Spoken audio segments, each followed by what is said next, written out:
The sky above Earth was calm that day, painted in soft hues of blue and white. People went about their lives as usual. Children played in parks, workers hurried to offices, and farmers tended to their fields. No one noticed the faint shimmer, at first a subtle distortion in the air high above the atmosphere. It started small, almost like heat waves rising from asphalt on a summer afternoon. But within moments the shimmer grew brighter, more intense until it became impossible to ignore. At precisely 2:47 p.m. local time across every time zone on Earth, the heavens seemed to split apart. A jagged crack appeared in the sky, glowing with an eerie golden light. It widened slowly, revealing something unimaginable, a fleet of massive starships unlike anything humanity had ever seen. They hung silently in the void between worlds, their sleek obsidian surfaces reflecting sunlight like polished mirrors. Each ship was enormous, some stretching miles long, dwarfing even the tallest skyscrapers on Earth. The sight froze everyone who looked up, whether they were standing in bustling cities or quiet villages. In New York City, tourists gathered near Times Square, pointed upward, gasping in awe. In rural India, farmers paused mid-harvest, shielding their eyes from the unnatural brightness. Even astronauts aboard the International Space Station stared through their windows, unable to comprehend what they were witnessing. The ships didn't move immediately. Instead, they hovered there, silent sentinels watching over Earth like predators, sizing up prey. News outlets around the globe scrambled to cover the event. Reporters standing live on camera struggled to find words to describe the surreal scene unfolding before them. Social media exploded with videos and photos, each captioned with questions no one could answer. What are these things? Where did they come from? Are we being invaded? Governments convened emergency meetings behind closed doors while military forces mobilized in secret, unsure if this was an act of aggression or something else entirely. Among the millions staring, up at the alien armada stood Dr. Elena Vasquez, a renowned astrophysicist known for her groundbreaking research on cosmic anomalies. She was in her lab at the time, poring over data from a recent satellite observation when the news broke. Her phone buzzed incessantly with alerts, but she barely noticed. Instead, she rushed outside, her heart pounding as she gazed upward. Elena had spent years studying strange signals emanating from deep space, signals many dismissed as random noise. But she believed differently. To her, those patterns hinted at intelligent design, perhaps even attempts at communication. And now, as she watched the colossal ships blot out chunks of the sky, she couldn't help but wonder, was this connected? Had humanity unknowingly summoned these visitors? Her mind raced as she returned to her lab, determined to make sense of the situation. Pulling up archived data, she cross-referenced past observations with current events. There was something familiar about the way the ships moved, or rather didn't move. Their stillness wasn't natural, it was calculated, deliberate. Whoever or whatever was controlling them wanted Earth's attention. As hours passed, the tension grew unbearable. Crowds formed in streets and public squares, murmuring nervously as speculation ran wild. Some prayed, others cried, and a few tried to document everything obsessively, convinced this moment would define history.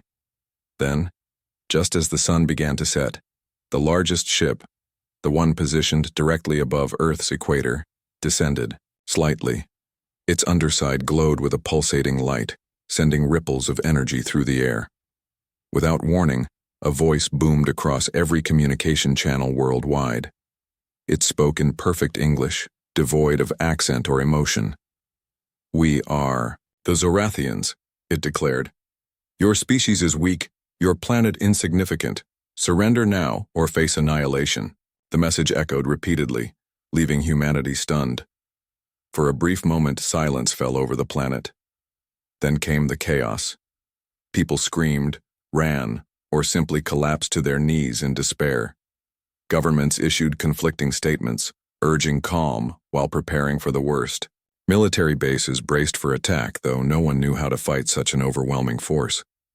But amidst the panic, Elena remained focused. Something about the Zorathians' proclamation struck her as odd. Why announce themselves so openly? Why give humanity a chance to surrender instead of attacking outright? It didn't align with typical invasion tactics. As she analyzed the transmission, she noticed something peculiar: subtle fluctuations in the audio frequencies. They weren't random. They matched patterns she'd encountered before, buried deep within ancient myths and legends about celestial guardians. Could it be possible? Could these aliens have ties to stories humanity had told for centuries? Elena didn't know yet, but she was certain of one thing. The Zorathians weren't here by accident. Whether friend or foe, they had chosen Earth for a reason, and figuring out why might be humanity's only hope. By nightfall, the alien fleet remained stationary, casting long shadows over the planet below. Fires burned in major cities where riots had broken out, and families huddled together, clutching loved ones tightly. The world held its breath, waiting for what would happen next. In her dimly lit lab, Elena worked tirelessly, piecing together clues that might unlock the truth. Somewhere far above, aboard the flagship of the Zorathian fleet, Prince Kale lounged in his command chair, smirking at footage of terrified humans.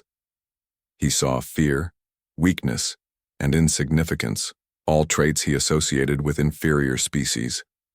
Little did he know, the fragile beings beneath him were capable of far more than he imagined, and soon he and the rest of the galaxy would learn just how wrong he was.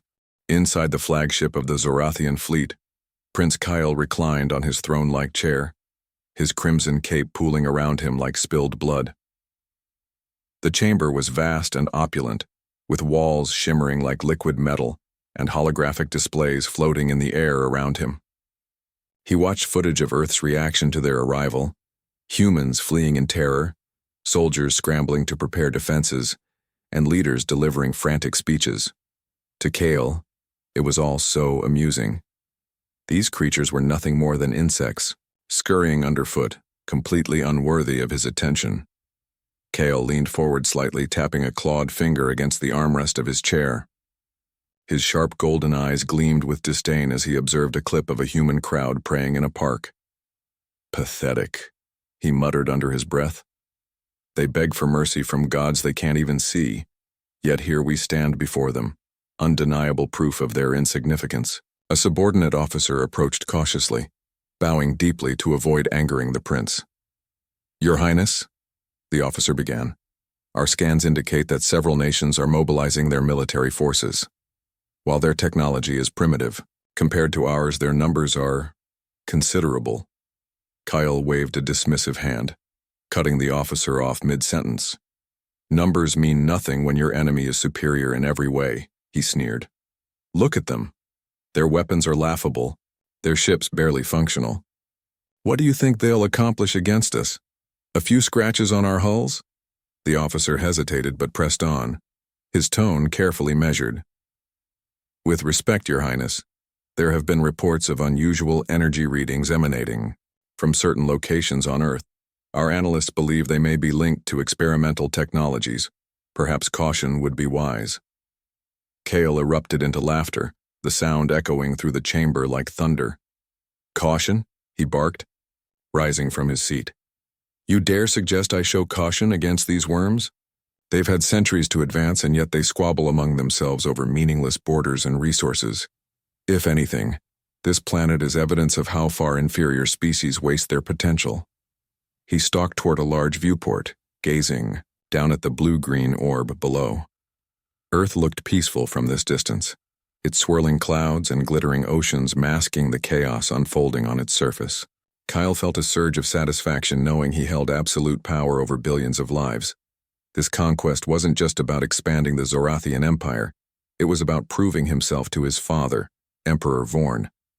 The old man had always doubted Kale's ability to lead, dismissing him as reckless and arrogant. But once Kale crushed humanity without breaking a sweat, his father would have no choice but to acknowledge his greatness. "Enough talk," Kale declared, turning back to face his crew. "It's time to teach these primitives their place." With a flick of his wrist, he activated a control panel embedded in the armrest of his chair. "Target one of their isolated regions. A demonstration of our power should suffice." Something dramatic enough to make them tremble, but not so destructive that it ruins the planet's resources. The bridge erupted into activity as officers relayed orders to the fleet. Moments later, a single cruiser detached itself from the formation and descended toward Earth.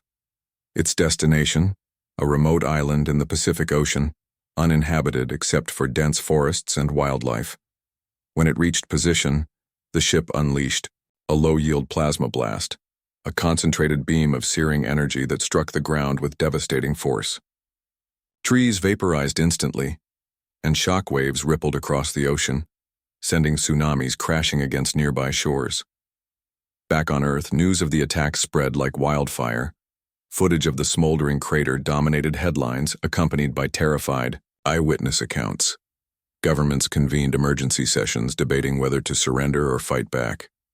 Military commanders argued passionately for retaliation, while diplomats urged restraint, fearing further escalation could doom humanity entirely. Amidst the turmoil, Dr. Elena Vasquez continued her work tirelessly. She had retreated to a secure underground facility after receiving intel about Project Starshield, a top-secret initiative developed jointly by multiple nations.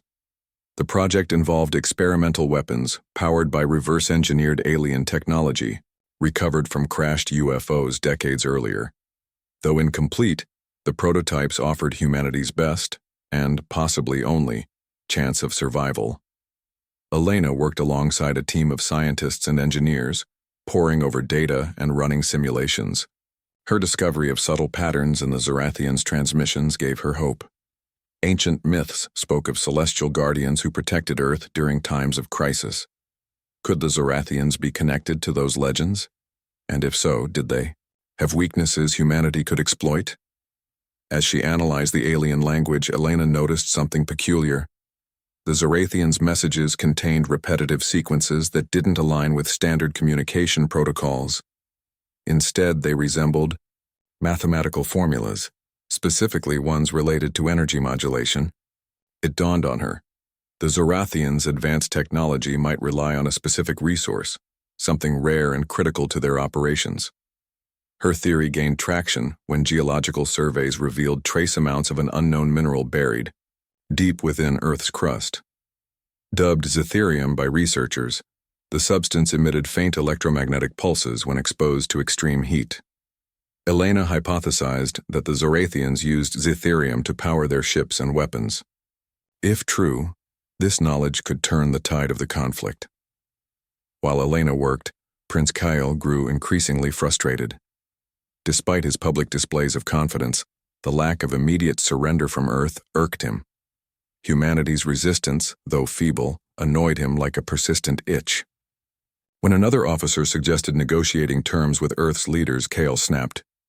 "Negotiate?" he roared, slamming his fist onto the armrest. "Why should we negotiate with vermin? They should grovel at our feet, begging for scraps of mercy. Fine, let's give them another reason to fear us." Without waiting for approval, Kale ordered a second strike, this time targeting a major city. Tokyo was chosen due to its dense population and economic significance. As the designated cruiser prepared to fire, however, something unexpected happened.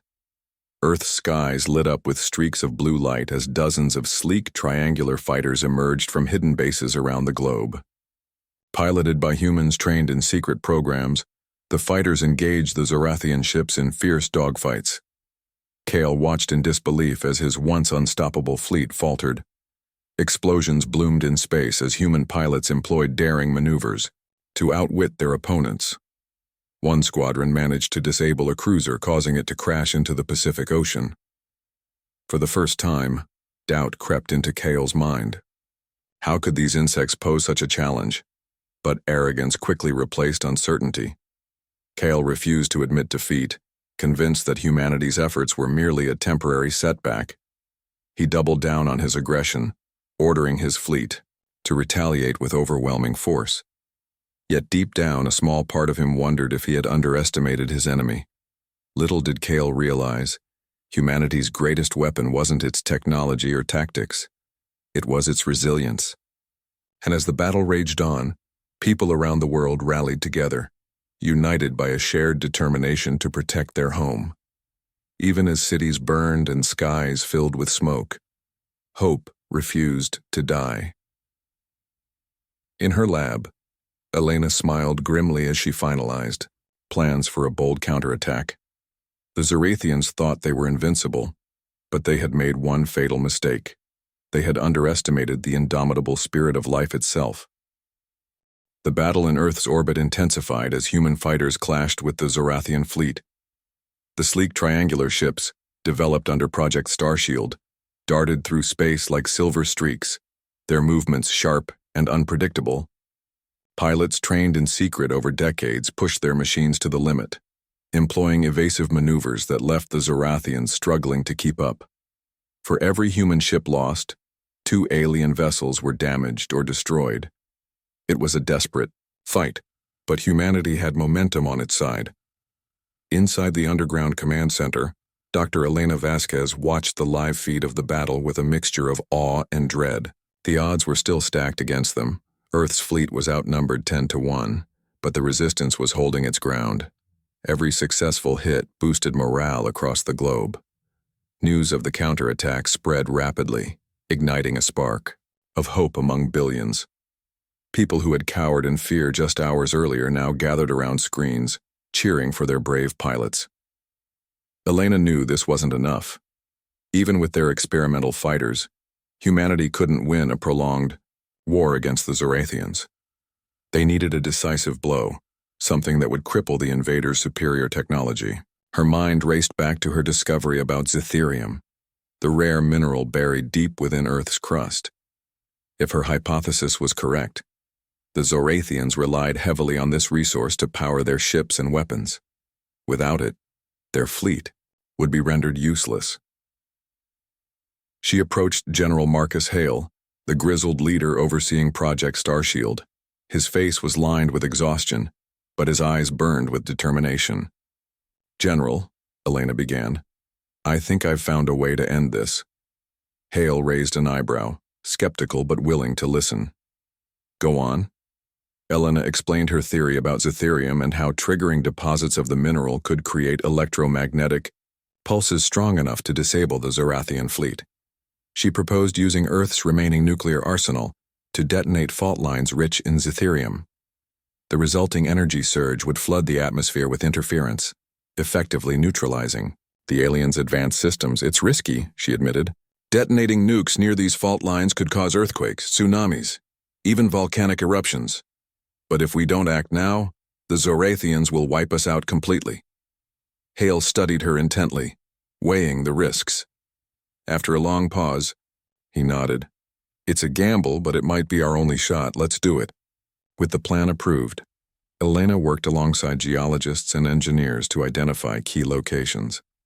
They selected 5 major fault lines scattered across the globe, each containing significant deposits of zitherium. Coordinating with military forces, they prepared missiles armed with nuclear warheads, programming them to strike simultaneously. Timing was critical. Even a slight delay could compromise the entire operation. Meanwhile, Prince Kale paced furiously aboard his flagship. The prince had expected an easy victory, yet here he was watching his mighty armada take heavy losses at the hands of primitive humans. How could this be happening? He slammed his fist against a console, denting the metal surface. His frustration boiled over into rage. "Find me whoever is leading this resistance," he barked at his officers. "They must be using stolen Zorathian tech. No human innovation could match us." His subordinates scrambled to comply, analyzing intercepted communications and scanning Earth's surface for signs of leadership. It didn't take long for them to zero in on Dr. Elena Vasquez. Her frequent appearances in encrypted transmissions, combined with her role as a lead scientist, made her a prime target. Kyle grinned darkly when he saw her image on a holographic display. "So this is the insect responsible for all this trouble," he sneered. "Capture her. Bring her to me alive. I want to see the look on her face when she realizes how powerless she truly is." A squad of elite Zorathian soldiers descended toward Earth, landing near Elena's lab. Armed with plasma rifles and cloaking devices, they moved swiftly, bypassing security measures designed to protect the facility. By the time alarms blared, they were already inside. But Elena wasn't there. Anticipating such an attack, she had relocated to a secondary bunker miles away. In her absence, the lab was rigged with traps and false data meant to mislead intruders. As the Zorathians searched the empty rooms, they triggered explosives planted throughout the building. The lab erupted in flames, forcing the invaders to retreat empty-handed. Kale received the news with barely contained fury. "Incompetent fools," he roared. "How hard is it to capture one measly human?" Despite his anger, he couldn't deny the growing unease gnawing at him. Something about this situation felt off. Why would humans risk everything to fight back instead of surrendering? And why did their tactics seem so calculated, almost as if they knew something he didn't? Unbeknownst to Kale, Elena and her team were putting the final touches on their plan. The countdown had begun, with global leaders coordinating efforts to ensure synchronization. At precisely midnight UTC, the first missile launched from a hidden silo in Siberia. Seconds later, 4 more followed from locations in South America, Africa, Australia, and North America. Each missile streaked toward its designated fault line, guided by precision targeting systems. As the warheads impacted, the ground trembled violently. Massive cracks split open the earth, releasing torrents of molten rock and ash. Waves of electromagnetic energy surged outward, blanketing the planet in chaotic interference. Satellites sputtered and died, communication networks collapsed, and power grids flickered unpredictably. But most importantly, the Zorathian fleet shuddered under the assault. On board the alien ships, alarms screamed as systems failed en masse. Weapons went offline, engines sputtered, and shields flickered out of existence. Pilots struggled to regain control, but their vessels spiraled helplessly through space. Dozens of cruisers plummeted toward Earth, burning up in the atmosphere, like falling stars. Others drifted aimlessly, dead hulks adrift in the void. Prince Kale staggered as his flagship rocked violently. Lights dimmed and consoles sparked, filling the chamber with acrid smoke. "What is happening?" he demanded, gripping the edge of his chair for support. An officer stumbled forward, panic etched on his face. "Your Highness, it's some kind of energy surge. Our systems are failing. We can't stabilize." Kale's mind raced. This wasn't random chance. Someone had orchestrated this catastrophe. Humans, those infuriating insects, had turned the tables on him. For the first time in his life, fear crept into his heart. Fear and regret. Back on Earth, people emerged from shelters, staring up at the sky in disbelief. The once dominant alien fleet was in disarray, its ships either crashing to the ground or floating lifelessly above. Cheers erupted in cities and towns, echoing across continents. Against all odds, humanity had struck a devastating blow. In the bunker, Elena allowed herself a moment of relief. The plan had worked, better than she'd hoped. But she knew the fight wasn't over yet. Kale was still out there, and as long as he remained a threat, Earth wasn't safe. As dawn broke over the horizon, casting golden light across the scarred landscape, humanity stood united, ready to face whatever came next. And somewhere far above, a humbled prince stared down at the resilient species he had so grievously underestimated. The aftermath of the electromagnetic pulse left Earth in chaos, but it also marked a turning point. The Zorathian fleet, once an unstoppable juggernaut, was now crippled. Ships drifted aimlessly in orbit or crashed into oceans and deserts, their advanced technology rendered useless by the surge of energy. Humanity celebrated cautiously, knowing that the battle wasn't truly over yet. While the invaders' forces were weakened, their leaders remained at large, and among them was Prince Kale, seething with rage aboard his flagship. Kale paced the dimly lit bridge of his ship, his golden eyes blazing with fury. The once pristine chamber was now littered with debris from malfunctioning equipment, and smoke curled lazily from sparking consoles. His subordinates moved nervously around him, avoiding eye contact as they scrambled to repair what little functionality remained. Kale's mind churned with questions. How had these primitive humans managed to disable an entire armada? What secret weapon had they unleashed upon his people? "Report!" he barked, stopping abruptly in front of a trembling officer. "Your Highness," the officer stammered. "Our scans indicate unusual energy surges emanating from Earth's surface. They appear to be linked to geological activity, specifically fault lines containing high concentrations of zitherium." Kyle froze, his claws tightening into fists. Zitherium, the lifeblood of Zorathian technology. Without it, their ships couldn't function for long. He had always assumed Earth lacked significant deposits of the mineral, which was why the Empire had never bothered to invade sooner. But if the humans had somehow discovered its existence and exploited it against them, they knew. Kale growled, his voice low and dangerous. They knew about our reliance on zitherium and used it against us. His realization came too late. The humans weren't just fighting blindly. They had planned this attack meticulously, targeting the very foundation of Zorathian power. Kale felt a pang of doubt, a foreign sensation for someone who had spent his life believing himself superior to all other species. For the first time, he questioned whether humanity's resistance stemmed not from desperation, but from intelligence and strategy. Determined to salvage what remained of his mission, Kale ordered a desperate countermeasure. Using auxiliary power, reserves, he dispatched a small squadron of functional fighters to locate and eliminate the source of the energy pulses. Simultaneously, he decided to capture Dr. Elena Vasquez, the human scientist whose name kept appearing in intercepted transmissions.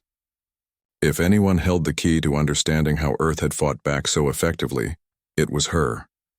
Meanwhile, deep within a secure underground bunker, Elena worked tirelessly alongside her team. The success of their plan had given humanity hope, but Elena knew better than to celebrate prematurely. The Zorathians still posed a significant threat, especially their leadership, which likely retained some operational capabilities. She studied live feeds of the alien fleet, noting patterns in their movements despite their apparent disarray. "They're regrouping," she said aloud, pointing to a cluster of ships attempting to form a defensive perimeter. "Even with their systems down, they're trying to adapt." General Hale nodded grimly. "We've bought ourselves time, but not much. If we don't finish this soon, they'll find a way to recover." Elena turned to a holographic map displaying Earth's fault lines. "Their dependency on zitherium is their biggest weakness. If we can target more deposits, we might be able to take out whatever backup systems they have left." Before they could finalize another strike, alarms blared throughout the bunker. Security teams rushed to defend the facility as Zorathian soldiers breached the perimeter. Cloaked in stealth fields, the invaders moved like ghosts, cutting through defenses with precision. Elena and her team barely escaped through hidden tunnels, narrowly avoiding capture. As they reached a secondary safe house, miles away, Elena realized the gravity of the situation. The Zorathians were hunting her personally, recognizing her role in their downfall. She couldn't afford to let herself be caught, not when so much depended on her knowledge. Back aboard the flagship, Kale received reports of the failed raid. His frustration boiled over into outright anger. "Incompetence," he roared, slamming his fist onto a damaged console. Sparks flew, and the screen flickered before dying completely. He needed answers, and fast. Summoning his most trusted advisor, Commander Vale, he demanded a solution. "Find me something we can use against them," he ordered. "Anything." Vale hesitated before speaking. "There may be a way, Your Highness. Our scans detected traces of ancient structures buried beneath Earth's surface, structures emitting faint energy signatures similar to those found in Zorathian ruins." Kale frowned. "Ruins? On this primitive planet?" "It's possible they predate human civilization," Vale explained. "If we investigate further, we might uncover information that gives us leverage, or even a means to restore our fleet's functionality." Intrigued, Kale authorized a covert mission to explore one of the sites. A team of engineers and archaeologists descended to Earth, landing near a remote desert where the ruins were located. What they uncovered stunned them. Massive stone monoliths, etched with symbols eerily reminiscent of Zorathian glyphs. At the center of the site stood a crumbling obelisk, glowing faintly with residual energy. This "This is impossible," whispered one of the scientists, running a scanner over the structure. "These designs match records from our earliest archives. This predates even the founding of the Zorathian Empire." Kale listened intently via communicator as the team relayed their findings. Could it be that Earth held secrets older than his own civilization? And if so, what did it mean for the current conflict? While the Zorathians investigated the ruins, Elena pieced together fragments of data recovered from previous studies of similar sites. Ancient myths spoke of celestial guardians who protected Earth during times of crisis. These stories often mentioned artifacts capable of channeling immense power. Could the ruins be connected to such legends? More importantly, could they provide humanity with a final edge in the war? Elena shared her theory with General Hale, proposing a daring operation to secure the ruins before the Zorathians could fully understand their significance.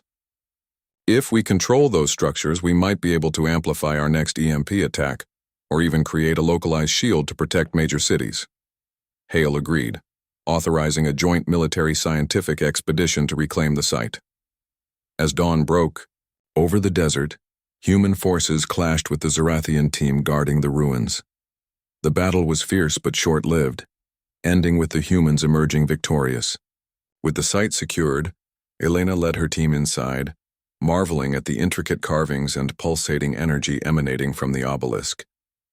"We're looking at history itself," she murmured, tracing her fingers along the cool stone surface. "This isn't just about winning the war. It's about understanding who we are and where we come from." Unbeknownst to both sides, the obelisk began to hum softly, responding to the presence of sentient beings nearby.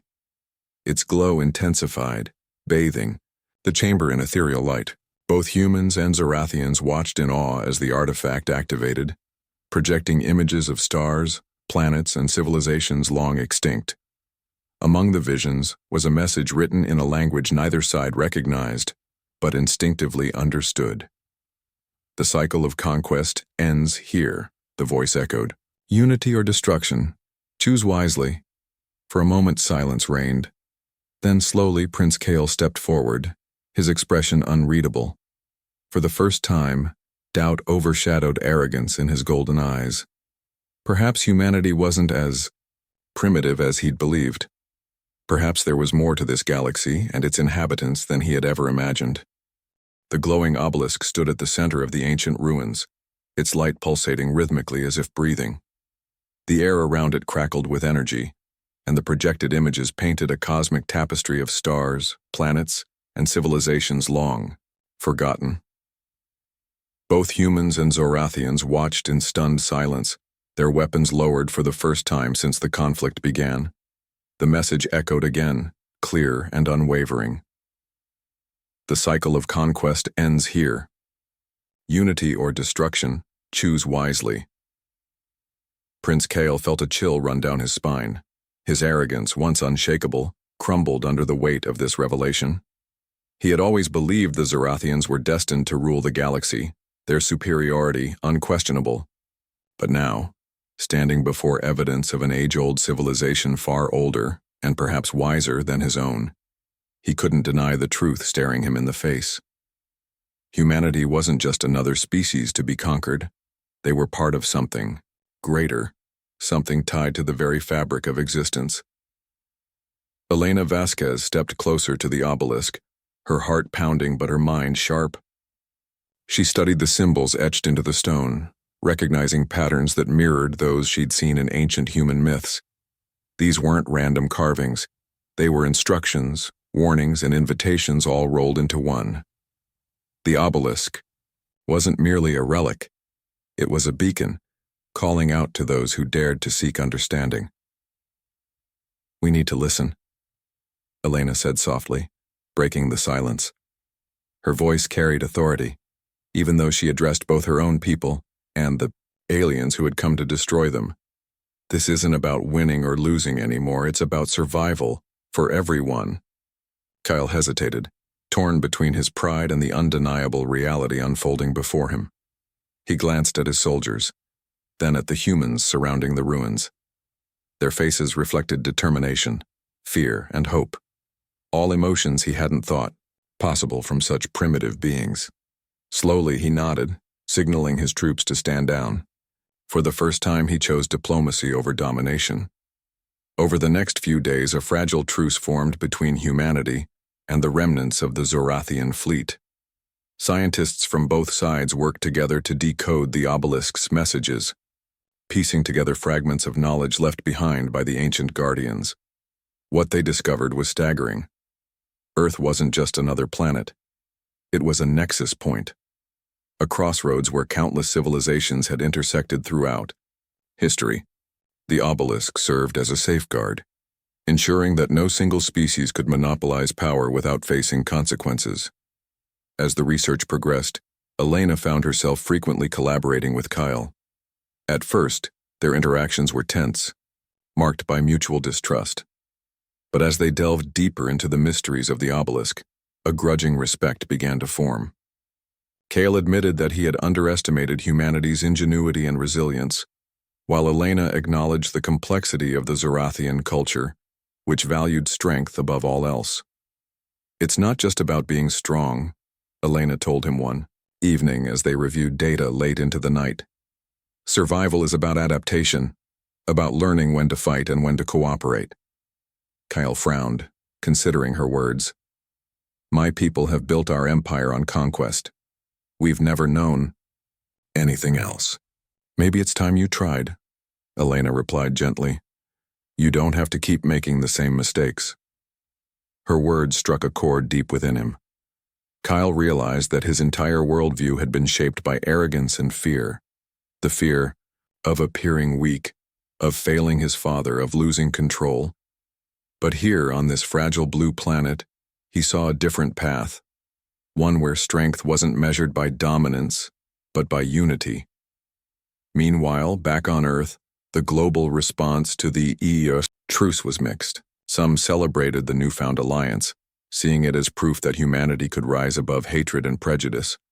Others remained skeptical, fearing betrayal from the Zorathians.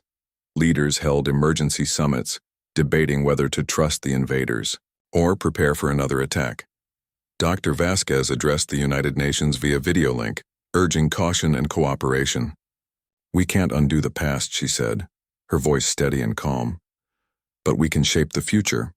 If we work together, we might unlock technologies and insights that will benefit both our species. This isn't just about stopping a war, it's about building a legacy." Her speech resonated deeply, swaying many skeptics. Gradually, nations agreed to extend olive branches to the Zorathians, provided strict safeguards were in place. Joint missions were launched to repair damaged ecosystems caused by the earlier battles, and teams of scientists continued studying the obelisk, sharing their findings openly. For Kyle, the months that followed were transformative. Stripped of his fleet and title, he lived among humans under close supervision. Initially, he resented the humiliation, but over time, he came to appreciate the diversity and creativity of Earth's cultures. He marveled at art galleries, tasted exotic foods, and listened to music that spoke to emotions he hadn't known existed. Most importantly, he learned humility, a lesson he had never expected to embrace. His relationship with Elena evolved as, well, from adversaries, they became allies and eventually, friends. Together, they drafted proposals for a new era of interstellar diplomacy, emphasizing mutual respect and shared goals. When Emperor Vorn sent envoys to negotiate peace terms, Kale stood alongside Elena, advocating for a partnership rather than submission. "You've changed," Elena remarked one day as they walked through a quiet park near the ruins. "I had no choice," Kyle admitted. "Fighting you, fighting Earth. It made me see how wrong I was. My arrogance blinded me, not just to your strengths, but to my own weaknesses." Elena smiled faintly. Sometimes regret is the first step toward redemption. Years later, the alliance between Earth and the Zorathian Empire flourished. Trade routes opened, cultural exchanges thrived, and joint expeditions explored distant galaxies. The obelisk remained a symbol of unity, reminding both species of the delicate balance required for coexistence. Prince Kale returned to his homeworld. Briefly, bearing gifts and goodwill from Earth. Though he would always carry scars from his failed invasion, he wore them proudly as reminders of the lessons he had learned. Back on Earth, Elena continued her work, inspiring generations of scientists and diplomats to push boundaries and foster peace. In the end, what started as a tale of terror and destruction became one of growth and reconciliation. Humanity proved that even the smallest spark of courage could ignite change, not only in themselves but also in those who sought to conquer them. And Prince Kael, once the embodiment of arrogance, lived to regret his hubris, and ultimately became an unlikely champion of unity.